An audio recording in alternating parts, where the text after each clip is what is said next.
So hi dear students. So ಇದು problem number 2. So ಅದು video ತುಂಬ ಲಾರ್ಜ್ ಆಯ್ತು, ಅದು ಅಪ್ಲೋಡ್ ಮಾಡೋದಕ್ಕೆ ಕಷ್ಟ ಆಗುತ್ತೆ. ಅದಕ್ಕೆ ಸೆಕೆಂಡ್ ವಿಡಿಯೋದಲ್ಲಿ ಮಾಡ್ತಾ ಇದ್ದೀನಿ ಇದನ್ನು, ಈ ಪ್ರಾಬ್ಲಮನ್ನು. Problem number 2, calculate T D S in each case. ಎಲ್ಲ ಕೇಸಲ್ಲೂ ಇಲ್ಲಿ ನೋಡಿ 7 ಐಟಮ್ಸ್ ಇದೆ. 7 ಐಟಮ್ಸ್ ಇದ್ದರೆ ಆ್ಯಕ್ಚುಲಿ 14 ಮಾರ್ಕ್ಸ್ ಅಂತ ಕೇಳಬೇಕು. ಬಟ್ ಕ್ವಶನಲ್ಲಿ ಹೆಂಗೆ ಕೇಳ್ತಾರೋ ಗೊತ್ತಿಲ್ಲ, ನೋಡೋಣ. So calculate TDS in each case.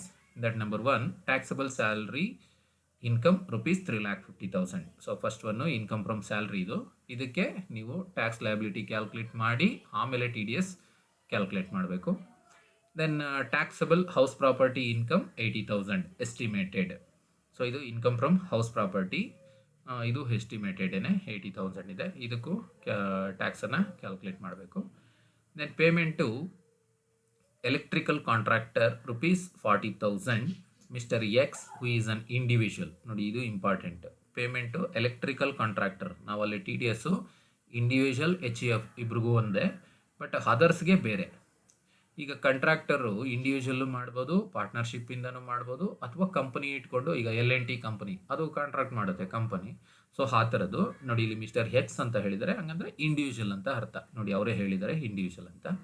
So ಇದು ಎಲೆಕ್ಟ್ರಿಕಲ್ ಕಾಂಟ್ರಾಕ್ಟರು 40,000 ರಿಸೀವ್ ಮಾಡಿದ್ದಾನೆ. ಆ್ಯಕ್ಚುಲಿ ಇದಕ್ಕೆ 30,000ವರೆಗೂ ಏನೋ ಎಕ್ಸಂಪ್ಷನ್ ಇದೆ. ಅಬೌವ್ 30,000 ಇದ್ದರೆ ನಾವು ಟಿ ಡಿ ಎಸ್ ಮಾಡಬೇಕು. ಇದು ಸಿಂಗಲ್ ಪೇಮೆಂಟ್ ಇದು ಅಂತ ಅರ್ಥ. ನೋಡಿ ಇಲ್ಲಿ ಪೇಮೆಂಟು L&T ಲಿಮಿಟೆಡ್, ಇದು ಕಂಪನಿ. ಇದು a civil contracting company rupees 4 lakhs by cheque. So 4 lakhs ತೊಗೊಂಡಿದ್ದಾರೆ. ಸೊ ಇದಕ್ಕೂ ಕೂಡ ಟಿ ಡಿ ಎಸ್ ಮಾಡಬೇಕಾಗುತ್ತೆ. ಅಪ್ ಟು 1 lakhವರೆಗೂ ಏನೋ ಎಕ್ಸಂಪ್ಷನ್ ಇದೆ. ಬಟ್ ಅಬೌವ್ 1 lakh ಇದ್ದರೆ ನಾವು ಟಿ ಡಿ ಎಸ್ ಮಾಡಬೇಕು. Then premature withdrawals from R P F, E P F ಅಂತಿದೆ ಚಾರ್ಟಲ್ಲಿ. R P F, E P F ಅಂದರೆ ಪ್ರಾವಿಡೆಂಟ್ ಫಂಡ್ ಅಂತ ಅರ್ಥ, ಯಾವುದೇ ಪ್ರಾವಿಡೆಂಟ್ ಫಂಡ್ ಇರಲಿ. ಸೊ ಅಪ್ ಟು 50,000ವರೆಗೂ ಎಕ್ಸಂಪ್ಷನ್ ಇದೆ. ಇಲ್ಲಿ 40,000 ಇರೋದ್ರಿಂದ ಇದಕ್ಕೆ ಟಿ ಡಿ ಎಸ್ ಬರೋದಿಲ್ಲ ಅಂದ್ಕೊಂಡಿದ್ದೀನಿ.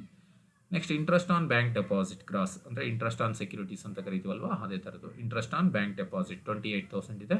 ಇದಕ್ಕೆ 10% ಟಿ ಡಿ ಎಸ್ ಮಾಡಬೇಕಾಗುತ್ತೆ. Then commission from real estate agency. So commission or brokerage ಅಂತ ಹೇಳಿದರೆ up to 15,000 no T D S. Above 15,000 ಇದ್ದರೆ ಟಿ ಡಿ ಎಸ್ ಮಾಡಬೇಕು. ಸೊ 40,000 ಇದೆ, ಟಿ ಡಿ ಎಸ್ ಮಾಡಬೇಕಾಗುತ್ತೆ. ಸೊ ಈಗ ಒಂದು ಪ್ರಾಬ್ಲಮ್ ಅರ್ಥ ಆಗಿದೆಯಲ್ವಾ? ಸೊ 1 by 1 ಆನ್ಸರ್ ನೋಡೋಣ. So first solution. So first one ನೋಡೋಣ. ಟ್ಯಾಕ್ಸಬಲ್ ಸ್ಯಾಲ್ರಿ ಇನ್ಕಮ್ಗೆ ಟ್ಯಾಕ್ಸಬಲ್ ಸ್ಯಾಲ್ರಿ 3,50,000. ನೋಡಿ ಇದು ಕೂಡ ಇಂಡಿವಿಜುವಲ್ಗೆ ಬರುತ್ತೆ. ಇನ್ಕಮ್ ಫ್ರಮ್ ಹೌಸ್ ಪ್ರಾಪರ್ಟಿ ಅಂತ ಕೊಟ್ಟಿದ್ದಾರೆ, ಇದು ಕೂಡ ಇಂಡಿವಿಜುವಲ್ಗೆ ಬರುತ್ತೆ. Taxable income from HP 80,000. So gross total income 4,30,000 ಆಯಿತು. ನೆಟ್ ಟೋಟಲ್ ಇನ್ಕಮ್ ಅಥವಾ ಗ್ರಾಸ್ ಟೋಟಲ್ ಇನ್ಕಮ್ 4,30,000. ಇದಕ್ಕೆ ಟ್ಯಾಕ್ಸ್ ಎಷ್ಟು ಬರುತ್ತೆ ನೋಡೋಣ. Tax there on up to 2,50,000 nil, balance 1,80,000 into 5%. ನೋಡಿ 4,30,000 ಇದೆಯಲ್ವಾ, ಅದರಲ್ಲಿ 2,50,000 ಮೈನಸ್ ಮಾಡಿ 1,80,000 ಬರುತ್ತೆ. ಇಂಟು 5%, ಅಂದರೆ ನೆಕ್ಸ್ಟ್ 2,50,000ವರೆಗೂ 5% ಬರುತ್ತೆ. ಕರೆಕ್ಟಾ? ಸೊ ಅಪ್ ಟು 5 lakh 5% ಅಂತ ಇರೋದು. ಅದರಲ್ಲಿ 2,50,000 ಎಕ್ಸಂಪ್ಷನ್ನು, ರಿಮೈನಿಂಗ್ 2,50,000ಗೆ 5%. ಬಟ್ ಇಲ್ಲಿ ಅಮೌಂಟು ಇಷ್ಟೇ ಇರೋದು ನಮ್ಮ ಹತ್ರ, 1,80,000 ಇಂಟು 5% ಮಾಡಿ 9,000 ಬರುತ್ತೆ. ಸೊ 9,000 ಸರ್ಚಾರ್ಜ್ ಇಲ್ಲ. Then cess, educational cess, health and education cess 4%, 360 ಬರುತ್ತೆ.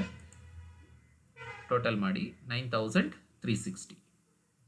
ಸೊ ಇದನ್ನು ಟಿ ಡಿ ಎಸ್ ಮಾಡಿದ್ರೆ 9,360 ಡಿವೈಡೆಡ್ ಬೈ 12 ಮಾಡಿದ್ರೆ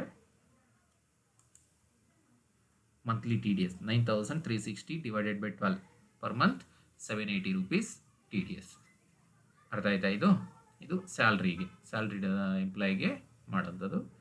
so next payment electrical contractor rupees 40,000. Electrical ಕಾಂಟ್ರಾಕ್ಟರ್ಗೆ 40,000 ಪೇಮೆಂಟ್ ಮಾಡಿದ್ದಾರೆ. ಇವರಿಗೆ ಟಿ ಡಿ ಎಸ್ ಎಷ್ಟು ಅಂತ ಒಂದ್ಸರಿ ಚಾರ್ಟ್ ನೋಡ್ಕೊಳ್ಳಿ. 1% ಇದೆ. ಅಪ್ ಟು ಇದು ಸಿಂಗಲ್ ಪೇಮೆಂಟ್, ಇದು ಸಿಂಗಲ್ ಟ್ರಾನ್ಸಾಕ್ಷನ್, ಹಂಗಾಗಿ 30,000ವರೆಗೂ ಟಿ ಡಿ ಎಸ್ ಇಲ್ಲ. ಇಲ್ಲಿ ಅಬೌಟ್ 30,000 ಇದೆ. So 40,000 into 1%, 400 T D S. Next payment to corporate contractor, ಅಂದರೆ L&T ಕೊಟ್ಟಿದ್ದಾರಲ್ವ, ಅದು ಕಾರ್ಪೊರೇಟ್ ಅಂದರೆ ಕಂಪನಿ ಅಂತ. ಸೊ ಅದು 4 lakhs ಇದೆ. 4 lakhsಗೆ T D S 4 lakhs into 2%. ನೋಡಿ ನೀವು ಒಂಥರ ಚಾರ್ಟ್ ನೋಡಿ. ಸೊ ಅಪ್ ಟು 1 ಲ್ಯಾಕ್ವರೆಗೂ ಟಿ ಡಿ ಎಸ್ ಇಲ್ಲ. ಅಬೌವ್ 1 ಲ್ಯಾಕ್ ಇದ್ದರೆ 2% ಇದೆ. ಇಂಡಿವಿಜುವಲ್ಗೂ ಅಷ್ಟೇ, ಕಂಪನಿಗೂ ಅಷ್ಟೇ 2% ಇದೆ. ಸೊ ಇಲ್ಲಿ 4 lakh into 2%, 8,000 T D S. Next premature withdrawal of R P F. Premature ಅಂದರೆ ಡೇಟಿಗೆ ಮುಂಚೆನೇ ವಿತ್ಡ್ರಾವಲ್ ಮಾಡಿದರೆ ಪ್ರಾವಿಡೆಂಟ್ ಫಂಡಿಂದ 40,000 ವಿತ್ಡ್ರಾ ಮಾಡಿದ್ದಾರೆ, ಅದಕ್ಕೆ no T D S. It is below 50,000. As it is below 50,000 ಅಂದರೆ ಅಪ್ ಟು 50,000 ಎಕ್ಸಂಪ್ಷನ್ ಇದೆ T D ಎಸ್ಸಿಂದ. About 50,000 ಇದ್ದರೆ ಮಾತ್ರ ಟಿ ಡಿ ಎಸ್ ಮಾಡಬೇಕು ಅಂತ. ಇಂಟ್ರೆಸ್ಟ್ ಆನ್ ಬ್ಯಾಂಕ್ ಡೆಪಾಸಿಟ್ 28,000 ಇದೆ, ಇದಕ್ಕೆ T D S 28,000 into 10%. Up to 10,000 T D S ಇಲ್ಲ, ಅಬೌವ್ 10,000 ಇದ್ದರೆ ಟಿ ಡಿ ಎಸ್ ಮಾಡಬೇಕು. ಸೊ ಹಾಗಾಗಿ 28,000 into 10%, 2,800. Next commission on real estate agency ₹40,000. Real estate agency ಮಾಡ್ತಿದ್ದಾರೆ, real estate. So ಅವ್ರಿಗೆ 40,000 commission ಬಂದಿದೆ, ಅದಕ್ಕೆ T D S 40,000 into 5% and up to 15,000 exemption ಇದೆ T D ಎಸ್ಸಿಂದ. ಸೊ ಅಬೌವ್ 15,000 15 ಆಗಿರೋದ್ರಿಂದ 5% ಟಿ ಡಿ ಎಸ್ ಮಾಡಬೇಕಾಗುತ್ತೆ. 40,000 ಇಂಟು 5%, 2,000 ಟಿ ಡಿ ಎಸ್. ಅರ್ಥ ಆಯ್ತಾ? ಸೊ ಇದಿಷ್ಟು ಸೆಕೆಂಡ್ ಪ್ರಾಬ್ಲಮ್ಗೆ answer. Next will go to problem number 3. ಇದು ಪ್ರಾಬ್ಲಮ್ ನಂಬರ್ 3. ಸೊ ಇಲ್ಲಿ calculate TDS in the following cases. So number 1, amount received from LIC policy ₹1,20,000. LIC policy receive ಮಾಡಿರೋದು 1,20,000 ಇದೆ. So ಇದಕ್ಕೆ ನೀವು ಟಿ ಡಿ ಎಸ್ ಚಾರ್ಟಲ್ಲಿ ನೋಡಿ LIC amount receive ಮಾಡಿರೋದು ಎಷ್ಟು T D S ಇದೆ ಅಂತ ಗೊತ್ತಾಗುತ್ತೆ. ಸರಿ, next amount from sale of building, the total amount of sale consideration 52 lakh. So amount from sale of building, ಒಂದು ಬಿಲ್ಡಿಂಗನ್ನು ಸೇಲ್ ಮಾಡಿದರೆ ಅದರಿಂದ 52 ಲ್ಯಾಕ್ ಬಂದಿದೆ ಕನ್ಸಿಡರೇಷನ್. ಸೊ ಇದು ಇಮೂವಬಲ್ ಪ್ರಾಪರ್ಟಿ ಆಗುತ್ತೆ. ಇಮೂವಬಲ್ ಪ್ರಾಪರ್ಟಿ 50 ಲ್ಯಾಕ್ಸ್ವರೆಗೂ ಎಕ್ಸಂಪ್ಷನ್ ಇದೆ. ಅಬೌವ್ 50 ಲ್ಯಾಕ್ಸ್ ಇದ್ದರೆ ನಾವು 1% ಏನೋ ಟಿ ಡಿ ಎಸ್ ಮಾಡಬೇಕಾಗುತ್ತೆ. ನೋಡೋಣ ಆನ್ಸರಲ್ಲಿ. NSS ಡೆಪಾಸಿಟ್ ಅಮೌಂಟ್ ರಿಸೀವ್ಡ್ ಅಂದರೆ ನ್ಯಾಷನಲ್ ಸೇವಿಂಗ್ಸ್ ಸ್ಕೀಮ್ ಅಂತ ಇದು NSS ಅಂದರೆ. ಸೊ ನ್ಯಾಷನಲ್ ಸೇವಿಂಗ್ಸ್ ಸ್ಕೀಮನ್ನು ವಿತ್ಡ್ರಾ ಮಾಡಿರೋದು 4,000 ಮಾಡಿದ್ದಾರೆ. ಆ್ಯಕ್ಚುಲಿ ಇದು 4,000ಗೆ ಅಂದರೆ ನೋಡೋಣ, ಇದು 2,500ವರೆಗೂ ಏನದು ಎಕ್ಸಂಪ್ಷನ್ ಇದೆ. ಅಬೌವ್ 2,500 ಇದ್ದರೆ ನಾವು ಕ್ಯಾಲ್ಕುಲೇಟ್ ಮಾಡಬೇಕಾಗುತ್ತೆ. ನೋಡೋಣ. Professional fees paid to mister Kanaka Pillai an auditor for income tax work ₹40,000. ಇದು ಪ್ರೊಫೆಷನಲ್ ಫೀಸ್ ಪೇಯ್ಡ್, ಇದು ಅಷ್ಟೇ 40,000 ಇದೆ. ಇದಕ್ಕೆ ಎಷ್ಟು % ಟಿ ಡಿ ಎಸ್ ಅಂತ ಮಾಡಬೇಕು. House rent paid to owner at ₹38,000 per month. ಅಂದರೆ ಹೌಸ್ ರೆಂಟ್ ಪೇ ಮಾಡಿದರೆ ಹೌಸ್ ಓನರ್ಗೆ, ಇದು ಅಪ್ ಟು 50,000ವರೆಗೂ no T D S. Above 50,000 ಇದ್ದರೆ ಟಿ ಡಿ ಎಸ್ ಬರುತ್ತೆ. ಇದಕ್ಕೆ ಒಂದ್ಸರಿ ಚಾರ್ಟಲ್ಲಿ ನೋಡ್ಕೊಳ್ಬೇಕು. Then compensation for acquisition of a part of the immovable property for expanding the road. ಆಗಲೇ ಹೇಳಿದ್ನಲ್ವ, ಕಾಂಪೆನ್ಸೇಷನ್ ರಿಸೀವ್ ಮಾಡಿದ್ರೆ ಇಮೂವಬಲ್ ಪ್ರಾಪರ್ಟಿ, ರೋಡ್ ಏನಾದರೂ ಎಕ್ಸ್ಟೆಂಡ್ ಮಾಡ್ತಾರೆ ಅಥವಾ ಬೇರೆ ಇನ್ನೇನಕ್ಕಾದರೂ ಗೌರ್ನಮೆಂಟ್ ಅಕ್ವೈರ್ ಮಾಡಿಕೊಂಡ್ರೆ ನಮ್ಮ ಪ್ರಾಪರ್ಟಿನ, ಅದಕ್ಕೆ ಕಾಂಪೆನ್ಸೇಷನ್ ಕೊಡ್ತಾರೆ.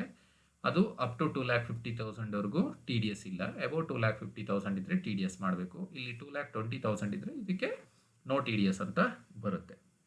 ಸೊ ಇದಿಷ್ಟು ಕ್ವಶನ್ನು. ಆನ್ಸರ್ ನೋಡೋಣ. Solution. That number 1, amount received from LIC 1,20,000 ಇದೆ. ಸೊ ಇದಕ್ಕೆ ಟಿ ಡಿ ಎಸ್ಗೆ 1,20,000 ಇಂಟು 1%, 1,200 ಬರುತ್ತೆ. Then amount from sale of building 52 lakh ಇದೆ. So T D S 52 lakh into 1%, 52,000 ಬರುತ್ತೆ. ದೆನ್ NSS ಡೆಪಾಸಿಟ್ ಇದು ಹೇಳಿದ್ನಲ್ವ, ಅಪ್ ಟು 2,500ಗೂ ಎಕ್ಸಂಪ್ಷನ್ ಇದೆ. 2,500ಗಿಂತ ಜಾಸ್ತಿ ಇದ್ದರೆ 10% ಟಿ ಡಿ ಎಸ್ ಮಾಡಬೇಕು, 400. ದೆನ್ ಪ್ರೊಫೆಷ್ನಲ್ ಫೀಸ್ ಇದು ಅಷ್ಟೇ 40,000 ಇಂಟು 10% ಪ್ರೊಫೆಷ್ನಲ್ ಫೀಸ್ ಪೇಮೆಂಟ್ ಮಾಡಿರೋದು. ನೀವು ಚಾರ್ಟಲ್ಲಿ ನೋಡಿ ಎಷ್ಟವರೆಗೂ ಎಕ್ಸಂಪ್ಷನ್ ಅಂತ ಇದೆ. ಸೊ ಅಬೌವ್ ದಟ್ ನೀವು 10%ಅನ್ನು ಕ್ಯಾಲ್ಕುಲೇಟ್ ಮಾಡಬೇಕು professional fees. So 40,000 into 10%, professional or technical fees up to 30,000ವರೆಗೂ ಎಕ್ಸಮ್ಷನ್ ಇದೆ. ಸೊ ಅಬೌವ್ 30,000 ಇದ್ದರೆ 10% ಇದು. ದೆನ್ ಹೌಸ್ ರೆಂಟಿಗೆ 38,000 ಇದೆ. No T D S up to ₹50,000 per month, ಅಂದರೆ ಅಪ್ ಟು 50,000ವರೆಗೂ ಟಿ ಡಿ ಎಸ್ ಇರೋದಿಲ್ಲ. ಸೊ ಇಲ್ಲಿ 38,000 ಇರೋದ್ರಿಂದ no T D S up to ₹50,000.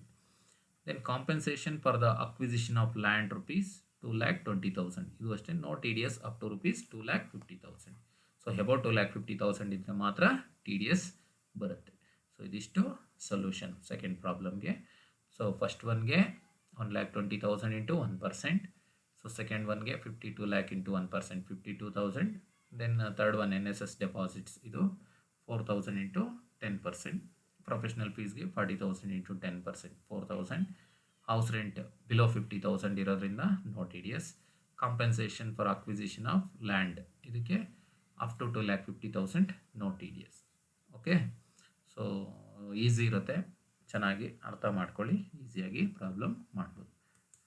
So ಇದಿಷ್ಟು 3 ಪ್ರಾಬ್ಲಮ್ ಸಾಲ್ವ್ ಮಾಡಿದ್ದೀನಿ. ನೆಕ್ಸ್ಟು ಇನ್ನೂ ಒಂದು 3-4 ಪ್ರಾಬ್ಲಮ್ ಮಾಡಿ next advance payment of tax ಮಾಡೋಣ. ಓಕೆ, ಏನಾದರೂ ಡೌಟ್ಸ್ ಇದ್ದರೆ ಕಾಲ್ ಮಾಡಿ ಅಥವಾ ಮೆಸೇಜ್ ಮಾಡಿ. Thank you.